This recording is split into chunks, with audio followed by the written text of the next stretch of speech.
Last season, of course, there was a lot of changes in the CHL and the NCAA. Of course, a lot of changes in the BCHL as well. This is the first offseason since those rules came into effect. What's your approach in the recruiting portion of the offseason?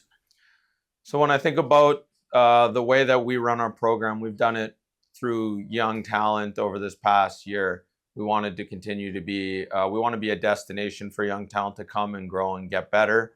Um, it was one of the things that we think about is kids nowadays, they're different. Everyone talks about today's athlete being different than, maybe back in the day, and things are always changing. One of the things that's really important is it's how we play. It's our style of play. Kids want to play with. They want to play how we do. They want to make plays. They want to have the puck on their stick. That's something that's very important to them. So style of play is something that comes up a lot in any of these types of recruiting spots.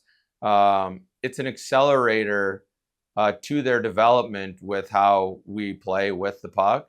So at this level, when they come, they want to know that they're going to get better offensively and, of course, defensively. But more importantly, at the next level, these things are important, and then it gets more and more difficult to get the puck back at the next level. Players are able to do both of those when they come here, and so there's that, and that's been really important to us when recruiting. There's also how we practice as well, and those things go hand in hand, and then that basically carves out the type of player that you're looking for to be a Sherwood Park Crusader. It doesn't matter what the rule changes are. You're not going to get every player anyways, but players are always going to need a program to go to that they can count on to make them better. And we're trying to, provide that for them here. And you watch over the last season with some of the young players and the success that they have had. That becomes a recruiting tool for the next wave of young players that are going to come in here and do well for us. So the style of play is really important. And then how we practice. In my mind, you're in a lab all day long when you're here. You're on the ice. There's two skates. We're very particular in the video that we show the players individually and the team collectively. We're just trying to make them better as much as we can. We pride ourselves on that. I think when you watch us at the end of the year, it stands out that everyone improved a lot. And so, and we're very particular in, what each player needs. It's not one size fits all either, like I made mention to yesterday. And so these are things that I think, that we are thinking about consistently about our program and about bringing guys in. And so far, I think it's been, it's the right way to think, and it's helped us. And speaking of changes, a couple new faces in the coaching staff here for the Crusaders. What do they bring to the table to ensure that the Crusaders are a destination spot for all junior players?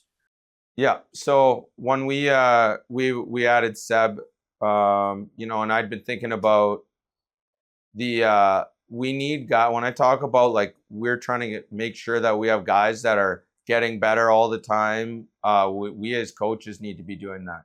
You can't have someone that's trying to get their skates off as quick as possible. We are on the ice so much here. We get extra ice for individuals, for the team.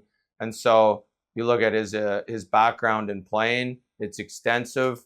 And that doesn't always translate into good coaching necessarily, but it's someone that's on the ice with kids, young kids of his own, younger players, older players, junior and pro, and has been spending time for the last 3-4 years since retirement in player development.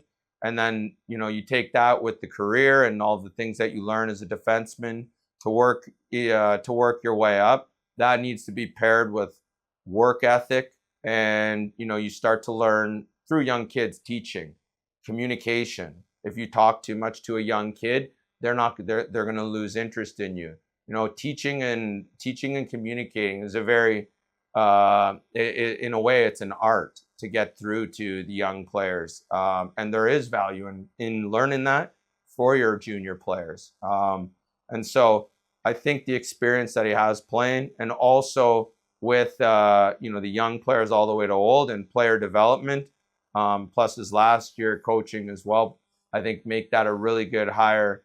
So he was a really offensive defenseman when he played, and his stats show that. And so now coming here, I think there's a way that we play, and we've been able to really connect on this is the way that we play here, and he's a really good fit for that. And I think it's been not easy, and we haven't just run out and hired anyone over the last couple of years.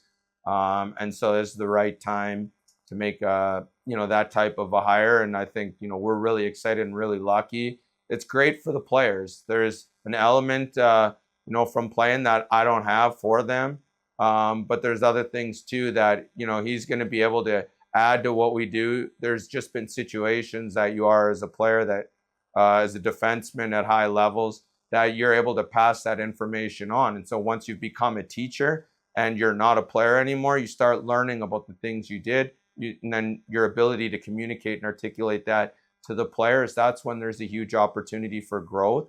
And so when you think about the way we do every day and how we want to play, I think that gives us the best chance.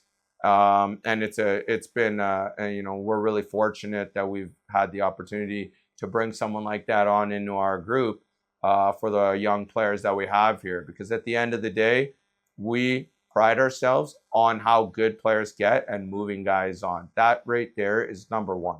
We're going to get a couple guys drafted this year, 1, 2, or 3, but guys are going to get drafted. That's huge for us. Everyone's either moving on. Some guys want to go to the Western League or the OHL, or some to college. All of those things are important. We're trying to be a place that really prides itself on moving players on to the next level and not trying to retain them. And I think that's the thing as well that people can appreciate it when you talk to them is I want to get you going where you need to go as quickly as we can without skipping any steps, without cutting any corners. The staff that we have here in place, we're all in on making sure that we hit every step along the way. And with all these rule changes, of course, some new staff and some new recruits for the Crusaders, how is this going to affect the brand name? It's just that the players that you get, they might be a little different, or some might be a little harder to come by.